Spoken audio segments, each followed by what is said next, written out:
It's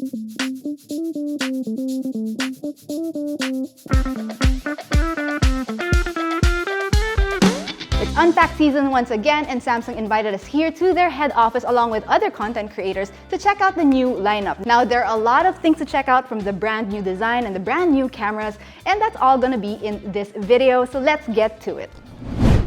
Now, there are quite a few things to talk about with Samsung's latest lineup, but I expect a lot of you are after what's new with the cameras, so let's jump right into that. Here's a quick look on what the latest S23 devices offer.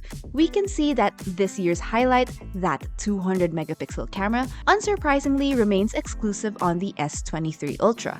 It's also the only member of the lineup boasting 4 cameras while the rest carry 3. And being the most premium, it is the only member capable of Samsung's 100x space zoom. When using that dedicated 200 megapixel mode, however, you can only access up to 6x zoom, which personally I think is still okay. Samsung continues its push for better low-light performance for the S23 series as well.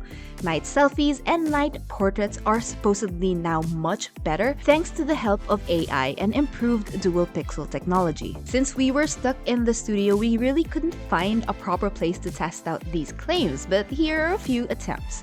What do you think of the photos? Moreover, Samsung says that the capabilities of its cameras will be fully accessible through some third-party apps like Instagram and TikTok. With the sample shots we were able to take with the Ultra variant, we can see clear and sharp photos and, of course, that vivid color profile Samsung cameras are known for.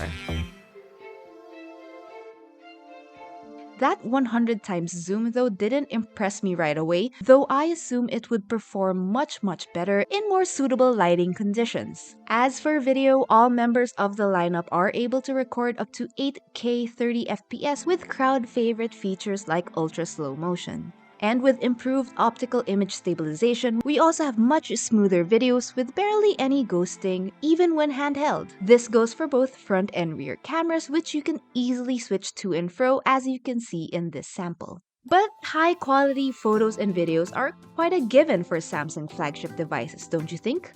What I did get excited about, specifically for this Ultra variant, are the new S Pen controls and features.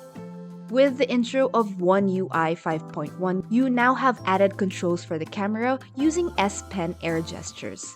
Swiping, for example, will change the camera mode. You can also switch cameras by double tapping the button here, zoom in or out, and of course, take a photo. One UI 5.1 also introduced new custom stickers, which seemed silly at first, but ended up being a fun little addition that I really enjoyed, and it's so simple to use. Simply trace your subject and the software will automatically and cleanly cut it out for you to use as a sticker. Additional S Pen features include new smart suggestions, handwriting conversions, and text extraction.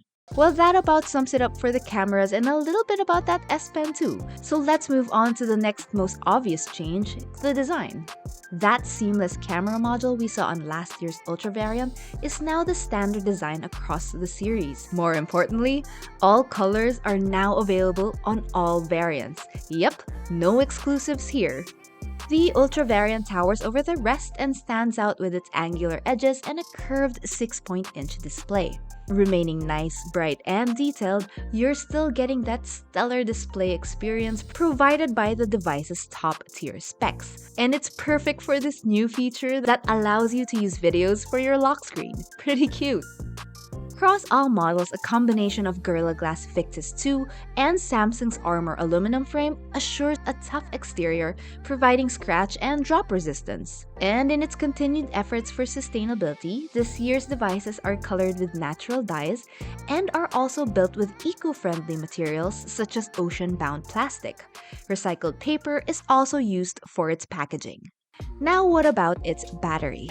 Without it being too specific, Samsung assured improved battery life with this year's lineup, with the S23 and S23 Plus boasting bigger capacities. Beyond that, the company would much rather emphasize the importance of the improved vapor chamber that allows these devices to operate more efficiently, making the battery last longer.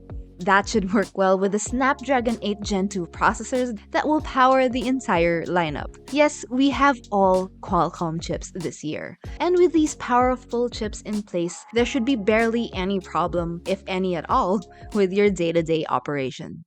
My time was short with Samsung's latest lineup, but as usual, these flagship devices are still as impressive as you'd expect. Improving not just on numbers and specs, but also the overall user experience, it's no surprise that this lineup is something a lot of people look forward to. Though personally still a fan of the company's foldables, I'm pretty sure we'll be seeing these S23 devices on the street real soon.